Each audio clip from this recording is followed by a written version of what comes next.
Rarely does a conjunction mark a central theological point. Most of the time, conjunctions simply tell us how two or more things are related. When we hear the word but, we know that what follows is an important qualification of what has come before. I like ice cream, but only chocolate chip ice cream. The but here already signals that I'm going to qualify something about how I like my ice cream. By the way, I do like more than chocolate chip, but that's another story. Similarly, when we hear the word or, we instantly know that we are dealing with a contrast or a choice between two or more things. Perhaps the most common conjunction is and. When we hear the word and in a sentence, we know that we're going to connect two or more things together. In the Apostles' Creed, the word and connects the first and second articles, making a major statement about Christian faith. Hello, I'm Stuart Baskin, pastor of First Presbyterian Church of Tyler, Texas, and this is your daily devotional for Thursday, June 22nd, 2023. I believe in God the Father Almighty, maker of heaven and earth, and in Jesus Christ, his only Son, our Lord, and in Jesus Christ.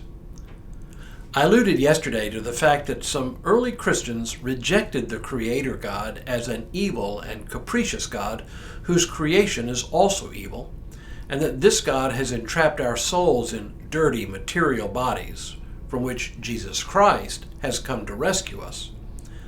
The person most responsible for formulating this theology was a man named Marcion, who was born late in the 1st century. His father was a bishop in the church, and Marcion followed him into church leadership. However, Marcion had a strong dislike for both Judaism and the material world as we know it. To him, the world is filled with nothing but violence and filth.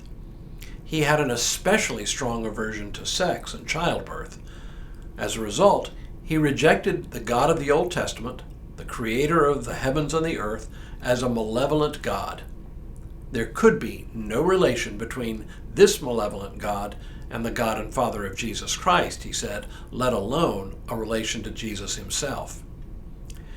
It was against this system of belief that the Apostles' Creed inserted the simple conjunction and. I believe in God the Father Almighty, maker of heaven and earth, and in Jesus Christ, his only Son, our Lord. We believe that the God who created all there is also the God whom we know in Jesus Christ. Yesterday I talked about the idea that our belief in the Creator God points to a judgment about creation itself, that it is ultimately good. One of you responded by asking about the idea of the creation being fallen, and that is certainly true.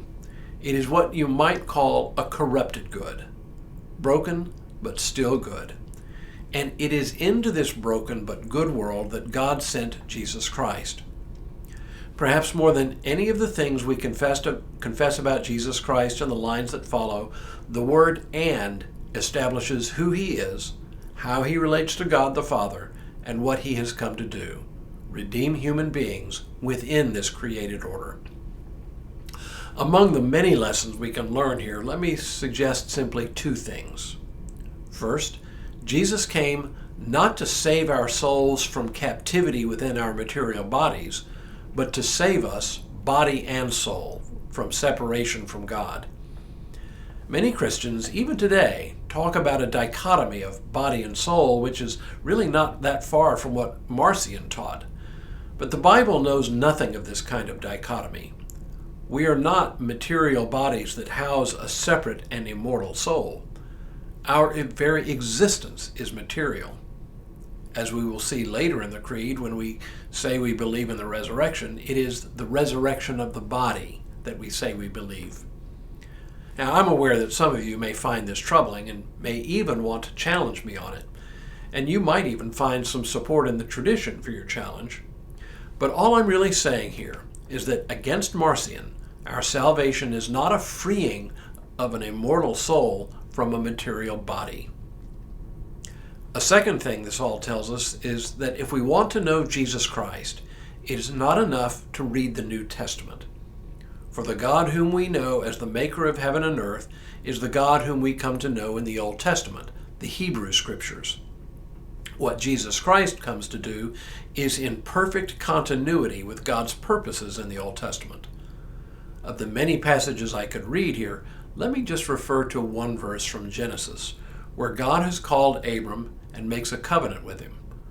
Part of that covenant is the promise of land and descendants, but it is the forward-looking view of this covenant that points to Jesus Christ. God says, "I will make of you a great nation, and I will bless you, and make your name great, so that you will be a blessing. I will bless those who bless you, and the one who curses you I will curse, and in you all the families of the earth shall be blessed." We believe that in Jesus Christ, God is fulfilling this promise of blessing to all the families and nations of the earth.